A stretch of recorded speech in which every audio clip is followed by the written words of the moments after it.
Representing the 21st District of Texas, Congressman Chip Roy. Good morning, Chip. Woo! Good morning, Eric. Hey, Scotty. Hey, Rita. How are y'all doing? Hello, hello. Good to talk to you. We are great. Now, you wrote a strongly worded email, and I'll just read the first part because I want your response to all of this. On July 1st, 2019, the city of Austin implemented a new policy allowing homeless people to sleep and camp in public spaces. While I believe the issue of homelessness is primarily a local and state matter, it is incumbent upon me as a member of Congress representing downtown Austin to speak out about policies that are particularly harmful to the fabric of our community. This came out, was it earlier this week or early last week?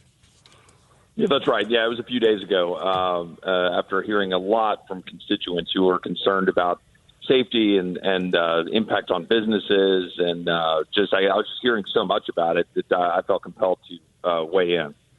So I guess my first question, did the mayor email you back or did he contact you back?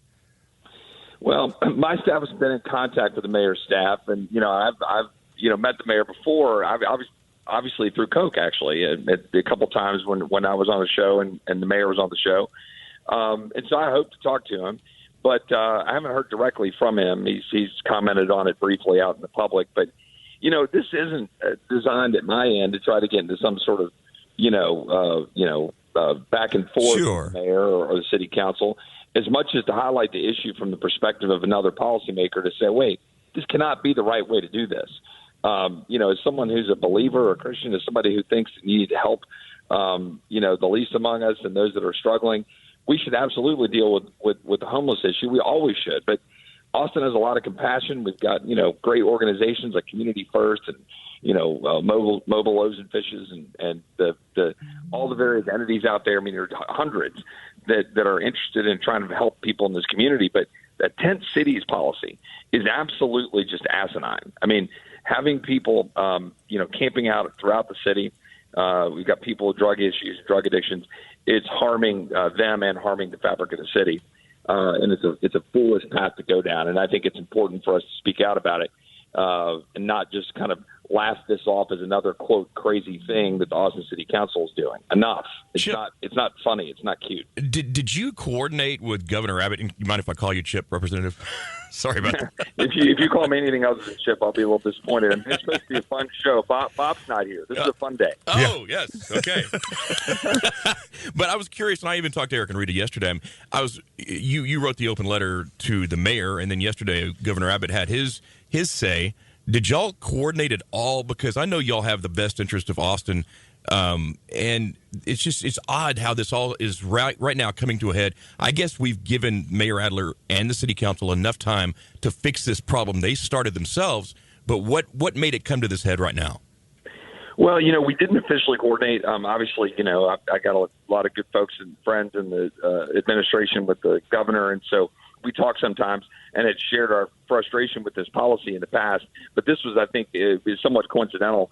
Honestly, I've been talking to my staff. We've been thinking about this over the last month as we kept hearing more and more about it. I mean, look, the city council, through their policies with high taxes and extraordinary regulations, are driving prices up and they're driving businesses out. Huts is closing in 2 weeks, as you all know. Threadgill South shut down earlier this year. Hills Cafe, as you all know, shut down a while back. Frisco, others that are hanging on by a thread.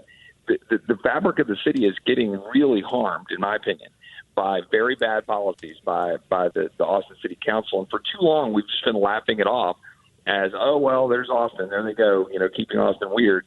And we can't do that anymore. We're not going to go down the road of San Francisco or L.A. and have homeless encampments where people are literally laying in feces and around syringes. That is not the same as saying we should turn a blind eye to those in need. It is, though, to say that it's the wrong policy. In fact, history bears that out. Houston dropped their homeless population by 50% by engaging in a coordinated effort with civil society, local governments, law enforcement to figure out the right approaches to not allow people to do this and harm businesses. I had two businesses reach out to me. One was, I don't want to say any names because they might get a lot of grief for reaching out, but there was a music-related business in South Austin that had to spend $5,000 just to upgrade, which is a lot of money for a small business, to upgrade security, put in a keypad, deal with homeless that were breaking into their dumpster, making a mess around their business. Another small business had to spend $3,000 to replace copper that was stolen several times out of an AC unit by a homeless sort of encampment nearby. And I could go down a long list of constituents who have reached out, and this is going to be bad for business as we head into ACL. It's bad for safety, and I think people are just saying enough. Troy, you had a question for Congressman Chip Roy, representing the 21st District of Texas. For Chip, you had a question? Yeah, good morning. Good morning, Chip. Troy here. Good morning to you, and thanks for being with us here on KOKE FM. And excuse me for being a little bit cynical, but tell me, Chip, from your feeling, if you're feeling this, that we're going to come and go through October 1, and frankly, nothing will be done by anyone. Well, I believe that if we get to November 1, the governor will implement whatever powers he has. Now, of course, there's limits, under the state law and whatever has been passed before, and we all believe in letting local governments, generally govern themselves. But when certain lines get crossed and things get messed up, then the state's sometimes going to step in. We've seen that before with the sort of bag ban. We've seen it with the Uber situation where Austin was being all crazy about Uber. There's been a number of other examples. And I think at this point, the governor will take whatever action that he can and has the legal authority to do. I hope the mayor won't dig in. That press conference was clearly a sign that he doesn't seem to get it. But I think if the state government and other officials, this is why I spoke up, continue to apply pressure. Look, I got to be honest with you.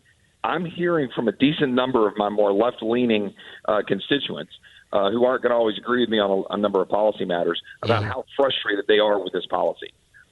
They get it, right? This is not good for Austin, and it is not good for the homeless. That's the worst part about it, right? It's this kind of false name of compassion. Oh, we're going to do this. This is going to really highlight the issue. You don't need to create tent cities to highlight the issue. Yeah. You're attracting people, drawing people from other cities to be living in tents in a way that endangers themselves and others and visitors, and frankly makes things worse for everybody. Well, Chip, do you think that people understand that our mayor and our city council here in Austin, Texas, created this? This is their handiwork. This is their handiwork. Do you think people in Austin realize that? Well, I hope they do, and and I always I love KOKE FM and have loved it for years, and loved being a part of it when I've been able to come on in the past, and now as a representative, because you guys, you have fun and you talk about music, and Rita, talks about sports and educates everybody about sports. I am very well versed into this? sports ball. I was like, Rita, you got a question for Chip? And she's like, yeah, I'm going to ask him about Survivor. Yeah, I got nothing. Well, one of these days when Bob goes off, you guys need to swap out and just send Rita off to deal with the football weekend and just see how that works out for UT. But look, I love that you guys will talk about issues that matter. And so to your question, do I think people in Austin get it? I think increasingly they're getting that this is something that Austin, quote, leadership, unquote, has brought on themselves. And, look at the amount of money they spend every year on homelessness. It's something like $62 million. And if you divide that by the number of estimated homeless, which varies a little bit, obviously, it's not a stat, a hard number. It's something like $62 million on 2,500 or 2,300 people that they're estimating that they're spending the money on for the homeless.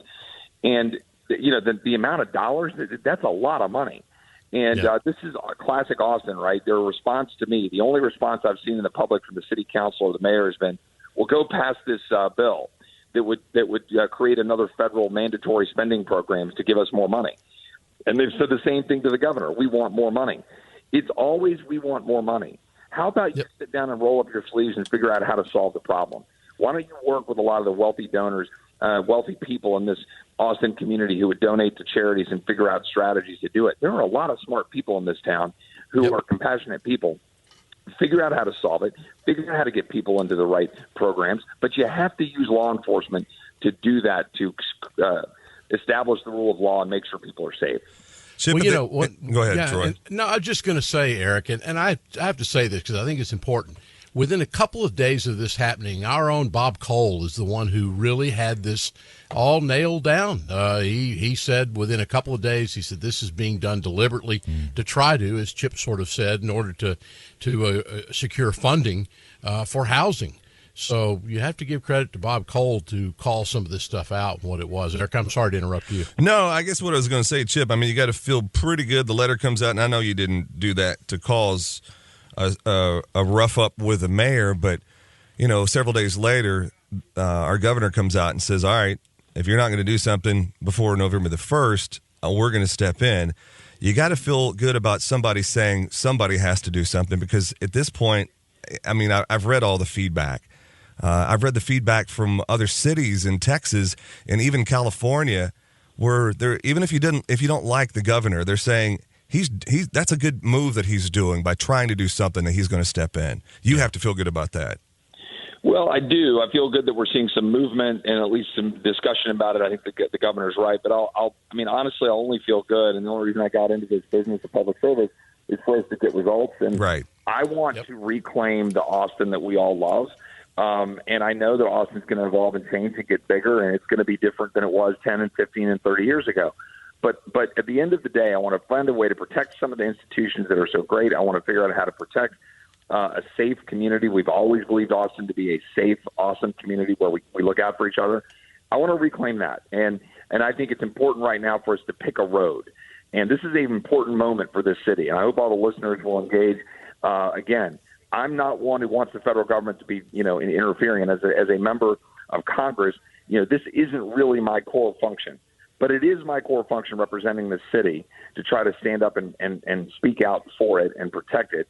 And I'm glad the governor's going to do something and at least raise the issue and raise the profile so we can try to stop some of the madness. You don't want to go down the road to San Francisco and L.A. Yeah. Let's follow other models to do this the right way. Let's do it the Austin way, the Texas way, where we just roll our sleeves up and solve problems like people after Harvey when they get in boats and the Cajun Navy comes over from Louisiana. And what do? You just solve the problem, right? You step up, you figure out how to fix it. Don't sit around asking for more money, which is always the option. And look, Houston worked and got some HUD grants that exist today, some federal HUD grants that are already existing dollars. Why? Because they started doing something effective. Now, look, the federal government's $22 trillion in debt. So looking to the federal government for more money is just borrowing more money for your kids and grandkids. But if there's some existing grants, I'll be happy to work with the Austin government to try to figure that out, but only if they're doing something effective. Otherwise, I will not be looking for more money to give this crazy city council to waste on dumb programs. Good point. He's our Chip Roy. Chip, thanks for checking in with us today. Hey, thanks, y'all, for everything you do. Keep spinning good tunes and having fun in the morning. Miss you, Chip. Yeah, Hi, Mr. Chip. You got to come back and talk Chip. sports ball with Rita. Yes, when you get back in town. We'll do it. Let's go get it done up in West Virginia. Yeah, Horns in West Virginia coming up Saturday, 11:30 pregame.